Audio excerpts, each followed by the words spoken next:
you asked why is it that the Roman Catholics or the Catholic Church are more known for it. And I've had this discussion with many people. I actually had this discussion with Stephen LaChance, and I said this, I quoted them in my book actually. Stephen actually says, Jock, they got the film.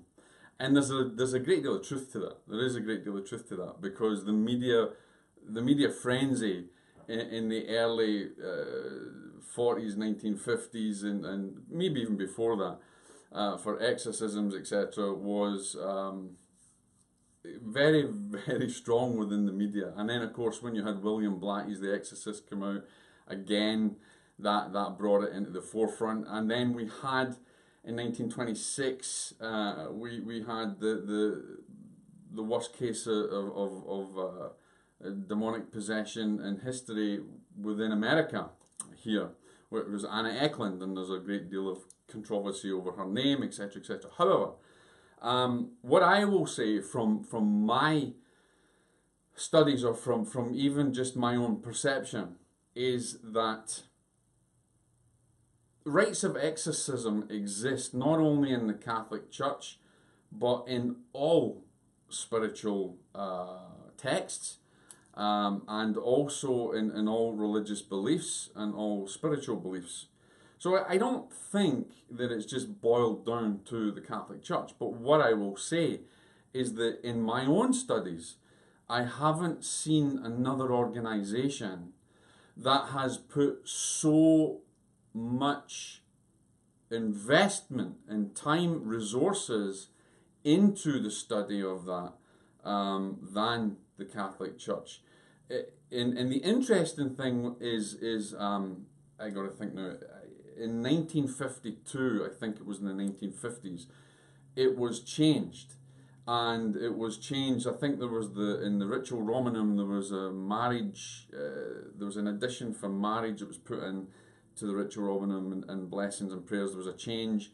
And I'm going off the top of my head here, but I also know that,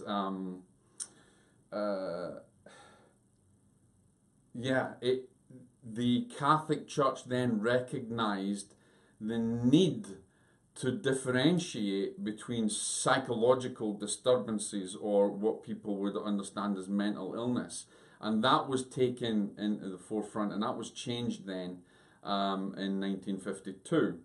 But there is no organization that I know to this day that has invested as much resources as the Catholic Church has. And yes, I do understand there may be questionable attributes to that. There may be question over the efficacy of some of the things that they do. For instance, the Annalise Michel case in the early 70s. We had priests that were basically put on the stand and were going to go down, really, essentially, because of these questionable medical diagnosis, etc.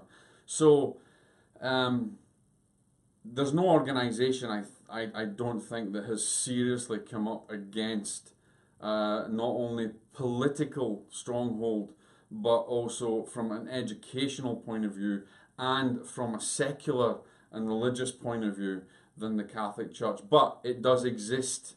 Different rituals exist in many different faiths, in Buddhism, and Native American culture, in other foreign cultures, which has kind of escaped me. But there's many of them. But I think from the changes that were made in the 50s to the Ritual Romanum, and if you look at the Ritual Romanum, it's very, there's a great deal of research and study has gone into to demonology, or understanding that, whether you believe in demons or not, a malevolent force that exists in all faiths, in all cultures, in all understanding. So it doesn't really matter whether you believe in it. The fact is there's a malevolent energy, and we need to understand that malevolent energy. So, Spooky Moo, I hope that answers your question. That I don't think there's any fundamental reason why the Catholic Church played the leading role, other than the amount of resources and study that they actually put into it, and the cases and the historical records that they have on file of it. And of course there is the complications of the media, because the Catholic Church basically, as Stephen LeChan said, got the movie, got the film, and that probably put it even more in the forefront. However, moving forward, there is a disparaging imbalance between the medical communities and the religious communities, and even other faiths. And I think, rather than the Catholic Church segregating themselves as the only force that can deal with it, there should be more of an interdisciplinary approach, and perhaps even sharing knowledge and sharing wisdom. At the moment, even though I was brought up, in a monastery and Catholic faith as such, and understanding it from that point of view, I do see that there's a secular division, and it's kind of them and us. And even when I was writing the book, it took me a very, very long time to get support from one particular individual, because of the Vatican connection and because of the belief, and that was in itself a bit of a battle.